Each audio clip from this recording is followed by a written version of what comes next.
Hello किसान भाइयों, एक नई वीडियो में एक बार फिर से आपका स्वागत है।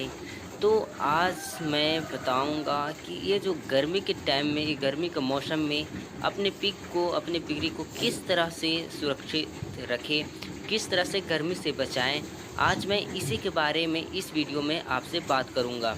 हेलो। तो आप लोग जान ही रहे हैं कि इस टाइम कितना गर्मी है। इस बार बहुत ही ज़्यादा हार्ड गर्मी है। तो इस गर्मी के टाइम में, इस गर्मी से अपने पिक को किस तरह से बचाएं, तो आप इस वीडियो को ध्यान से देखिए और लास्ट तक देखिए, ताकि आपको इस तरह की बीमारी या इस प्रकार की समस्या जो गर्मी से होता है आपके फार्म में ना आए। अगर इस तरह से किसी प्रकार का गर्मी की वजह से अगर आपको कोई नुकसान होता है, तो कहीं ना कहीं ये आपकी गलती की वजह से ही होता है। किसान भाइयों, तो जो अपनी पिगरी को सुबह में नहलाइए। आप ज़्यादा धूप में ना नहलाइए, जिससे कि जो पिगरी होता है वो धूप में रहने से कारण, वो ज़्यादा धूप के कारण उसमें अचानक पानी डालने से उनका जो टेम्परेचर होता है अचानक डाउन हो जाता है। इससे क्या होता है कि पिगरी में भारी नुकसान होने का चांसेस रहता है, भारी उनको मतलब लू लगने का चांसेस रहता है। इसलिए आप सुबह के टाइम में कोशिश कीजिए कि आप 8-9 बजे तक नहला के पूरा कंप्लीट कर दीजिए। उसके बाद आप उनको सफाई के साथ पूरा खाना दीजिए। सबसे पहले आप उनको नहलाइए और जो फार्म है उनको भी पूरी अच्छी तरह से सफाई कीजिए, जिससे कि सफाई के साथ साथ फार्म सफाई के साथ साथ आपका पिगरी भी बिल्कुल साफ़ हो जाए। और नाद को भी साफ़ कर दीजिए। उसके बाद उसको खाना खिलाइए, आप खाना दीजिए, भरपेट दीजिए। इससे क्या होता है कि जो उनके ऊपर नहलाने से, पानी डालने से पिगरी भी साफ़ हो जाता है, बिल्कुल साफ़ दिखता है।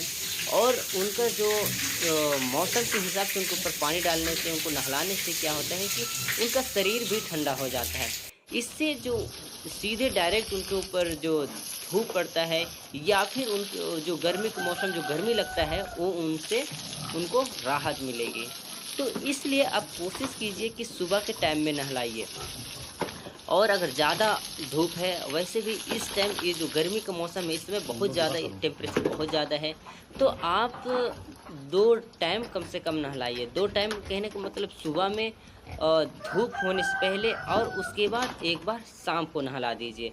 मतलब शाम में बोले तो धूप मतलब कम हो जाने पर, मतलब थोड़ा मौसम ठंडा हो जाने के बाद। जिससे कि क्या होता है कि हमेशा तो फार्म के अंदर हमेशा ठंडा बना रहेगा, पिग आपका ठंडा रहेगा।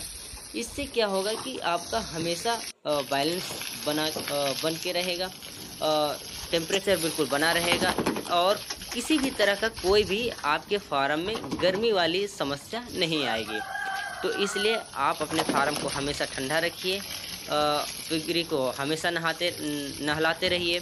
और साथ ही साथ, इसके साथ ही साथ आप जब भी आप नहलाते हैं तो ध्यान दीजिएगा कि कौन पिगरी कौन सा मतलब कितना चंचल है, कितना खाना खा रहा है, नहीं खा रहा है, कौन चुपचाप खड़ा है, इस चीज़ को भी विशेष ध्यान दीजिए। और अगर आपकी पिगरी में अगर किसी को अगर लू मार दिया है, गर्मी लग गया है, तो वो खाना खाना भी छोड़ देगा। तो आप समझ जाइए कि आपकी पिग को गर्मी लग चुका है, लू मार चुका है।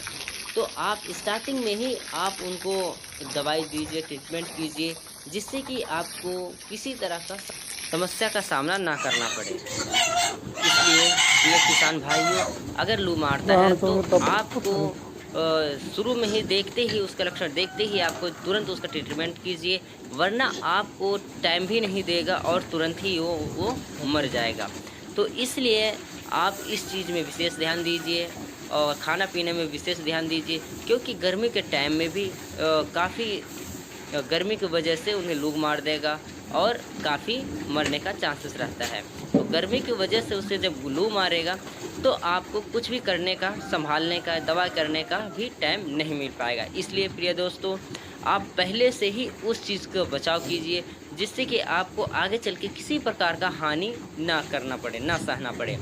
तो अगर आपको वीडियो अच्छी लगी तो लाइक, शेयर और कमेंट ज़रूर कीजिए। और अगर इस चैनल में नए हैं तो सब्सक्राइब भी कर लीजिए, जिससे कि मैं नए वीडियो में नए तरीके से नया जानकारी के साथ मैं आपके सामने आ सकूं और आपको किसी भी प्रकार का कोई समस्या है तो मैं उस चीज़ को बताने का पूरी कोशिश करूँगा वीडियो के माध्यम से। आप वीडियो में बने रहिए और चैनल में नए हैं तो बिल्कुल भी सब्सक्राइब करना ना भूलें। किसान भाइयों, आप हमेशा इस चैनल से जुड़े रहिए, जिससे कि मैं नई-नई जानकारी के साथ मैं आपके सामने आ सकूँ, आपको बता सकूँ।